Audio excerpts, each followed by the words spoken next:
The number one question I get every single day is this. If XRP is so important, if it is so connected to the global financial system, if institutions are supposedly positioning, then why does the price feel like it's going nowhere? And here is the hard truth that nobody on mainstream crypto channels is willing to say out loud. Most XRP holders are sitting on something they genuinely do not understand, not because they are uninformed, not because they are not watching the charts, but because the structure of what XRP actually represents has never been explained to them clearly, and that gap between what they are holding and what it actually means in the bigger picture is costing them their conviction every single time the market gets uncomfortable. What I am about to walk you through today is not a price prediction. It is not hype. It is the actual architecture of why XRP is positioned the way it is, and why the people who understand this sleep better at night than anyone else in crypto. Let me pull back the curtain. Welcome back to Power Wealth. This channel exists for one reason, to cut through the noise and give you clear, calm, data-driven analysis of the XRP ecosystem. No moonboy fantasies, no fear narratives, just the structure, the signals, and what they actually mean. Today we go deep, and by the end of this video, I promise you we'll look at your XRP holding differently. Let's jump in. Let's start with the hard truth. 90% of people following XRP are staring at the wrong thing. They are watching the price, they are watching the daily candles, they are refreshing charts and reading headlines, and every time the price does not move the way they expect, they start questioning everything. But here is what they are missing. XRP was not designed to be a speculative trading instrument. It was designed to be a bridge asset. And if you do not understand what a bridge asset actually does at a technical and structural level, you will never understand why its price mechanics are fundamentally different from every other cryptocurrency in existence. Let me explain this clearly. In the traditional financial system, moving money across international borders is not fast. It is not cheap, and it is not efficient. Banks today rely on a system called correspondent banking. When a bank in Brazil needs to send money to a bank in Japan, it cannot do that directly. It needs to go through a chain of intermediary banks, each one holding accounts for the other, each one taking time and fees to process the transfer. These accounts that banks hold in foreign currencies at other banks, they are called Nostro and Vostro accounts. And right now, across the global banking system, there is approximately $27 trillion locked up in these accounts doing absolutely nothing. Just sitting there, pre-funded, waiting, so that cross-border payments can move. That is $27 trillion in trapped capital. Capital that cannot be deployed, invested, or used productively. It simply sits in foreign accounts around the world as a liquidity buffer for a slow and expensive system. Now here is where XRP enters the equation. XRP's core design purpose is to eliminate the need for those pre-funded Nostro and Vostro accounts. Instead of a bank in Brazil needing to hold Japanese yen in a Japanese bank account just in case it needs to send money there, it can instead convert its currency into XRP in seconds, send it across the XRP ledger, and have it converted into the destination currency on the other side, all in 3 to 5 seconds, for fractions of a cent.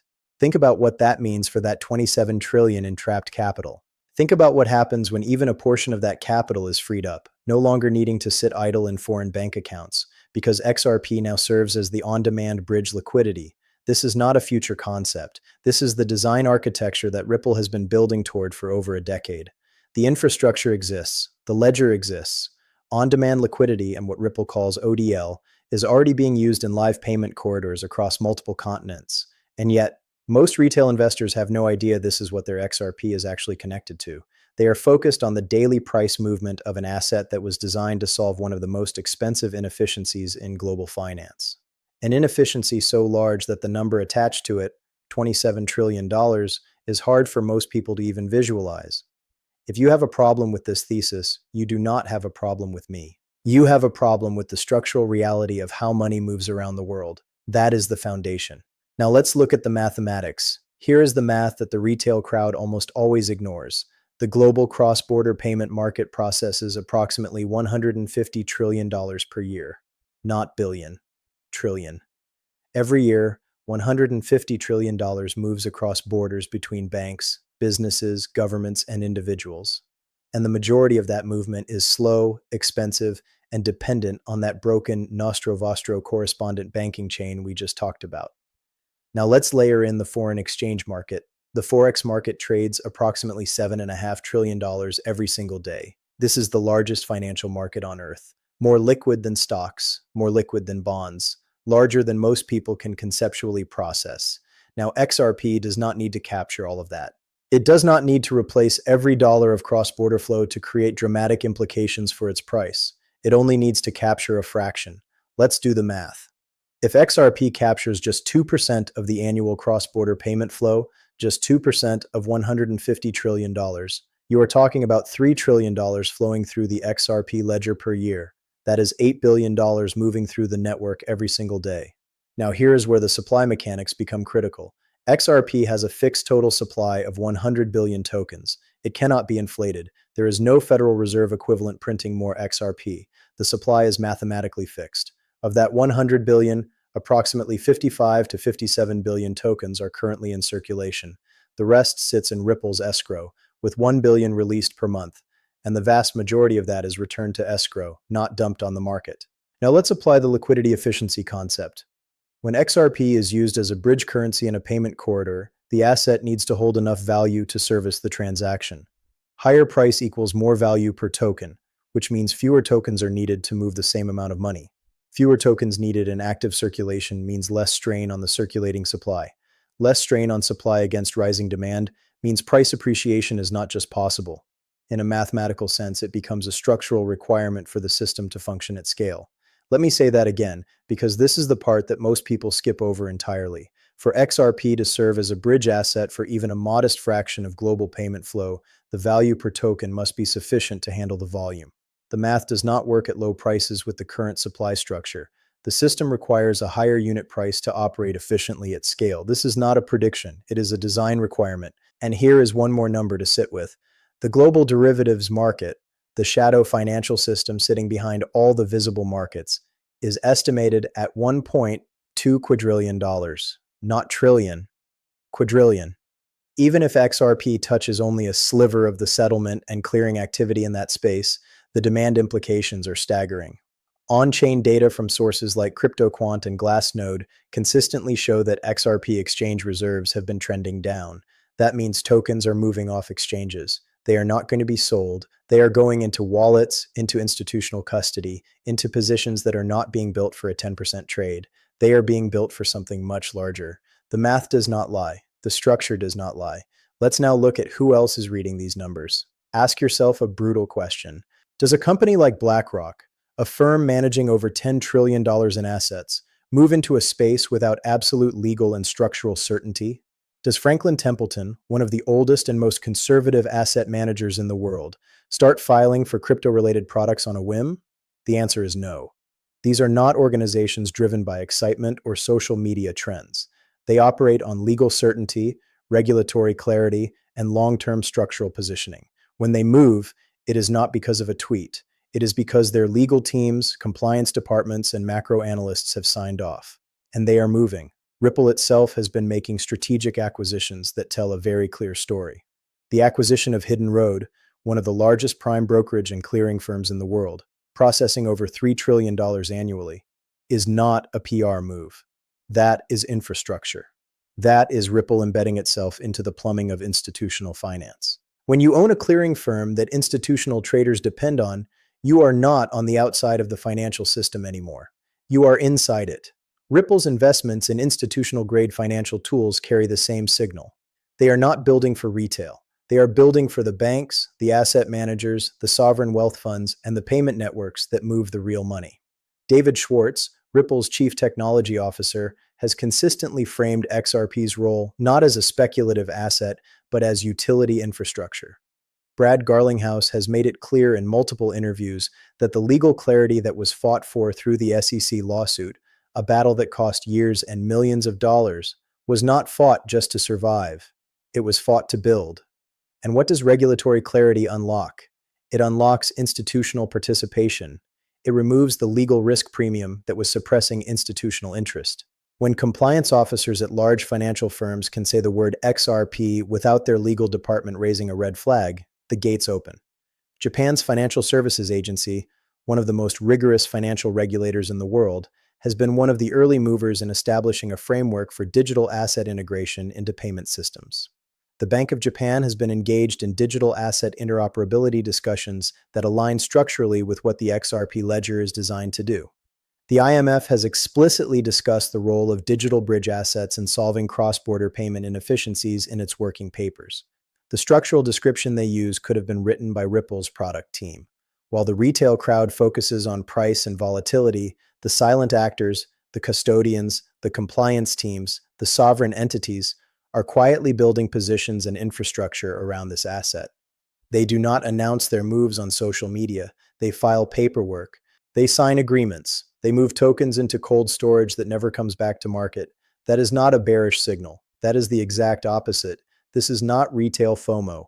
This is calculated, long horizon positioning by organizations that measure their investment cycles in years and decades, not weeks. Now let's talk about what triggers the next phase. The architecture has been built. The legal groundwork has been laid.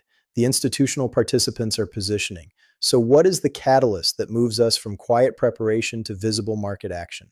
There are several converging forces aligning right now, and any one of them individually would be significant. Together, they represent a convergence the crypto market has not seen before. First, regulatory clarity through the Digital Asset Clarity Act and related legislative frameworks in the United States.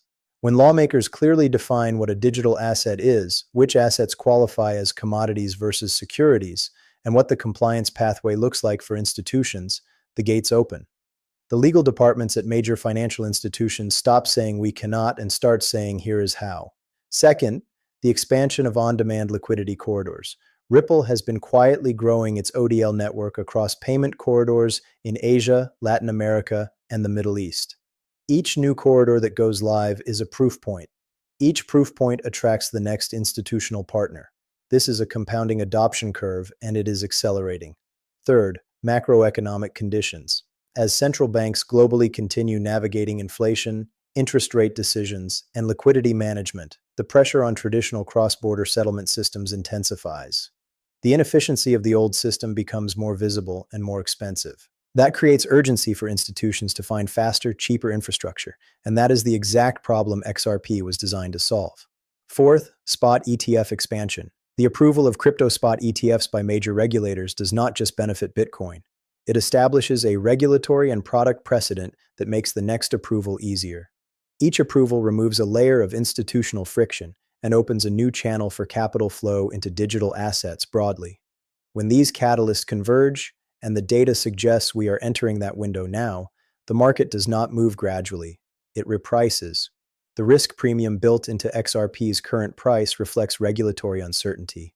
When that uncertainty disappears, so does the discount. The question is not whether these catalysts are coming. The question is whether you are positioned before they arrive or after. Here's something most people are not tracking closely enough. XRP exchange reserves are near multi-year lows. The amount of XRP sitting on exchanges, available for immediate purchase, is shrinking. When tokens leave exchanges, they do not come back for small profits. They go into custody wallets, they go into institutional vaults, they go into positions built for a multi-year time frame. We are moving from an era of abundance to an era of scarcity. When an institutional custodian moves XRP into a multi-signature cold storage vault, that supply is effectively removed from the liquid market. It does not come back at a 15% gain. It does not come back at 30%. Those tokens are parked for a structural trade, and they will only return to market when the infrastructure thesis has fully played out. Think about what that means for the retail investor who is still sitting on the sidelines, waiting for a better entry, waiting for more certainty, waiting for a cleaner chart signal. Once the regulatory switch is fully flipped, the risk premium vanishes. And when a risk premium vanishes, the price does not inch upward. It gaps. It reprices to reflect the new reality without giving hesitant observers a comfortable re-entry window. The tokens available at today's prices are the tokens that have not yet been absorbed into long-term institutional positions. Once that absorption accelerates, and the on-chain data suggests it already has begun, the supply available for retail accumulation compresses dramatically. The exit liquidity of the confused and the impatient is funding the entry positions of the informed and the patient. That is not a metaphor. That is on-chain reality. The door is closing, not slamming, not urgently, but it is closing, quietly, structurally, one institutional custody transfer at a time. I know this market is not easy to watch right now. I know that when you have been holding for months and the price movement does not reflect the fundamental thesis, it creates doubt. That doubt is normal. It is human. And I want to address it directly rather than pretend it does not exist. Being early in crypto feels exactly like being wrong, right up until the moment that it does not. Every major move in the history of this market has been preceded by a period of boredom, frustration, and doubt. The investors who captured the meaningful gains were not the ones who timed the market perfectly. They were the ones who understood the thesis deeply enough to hold through the silence. The red candles you are watching right now are not a signal that the thesis is broken. In many cases, they are the smoke screen behind which accumulation occurs. When price is suppressed and sentiment is low, the informed are not selling. The informed are adding. Let me be clear. I am not saying ignore risk. I am not saying hold regardless of what happens. I am saying know the difference between noise and signal. Know whether your concern is about the fundamental structure of what XRP is, which has not changed and is in fact strengthening, or whether it is simply about short-term price movement, which is always temporary. The people who will look back at this period with the most regret are not the ones who held and were wrong.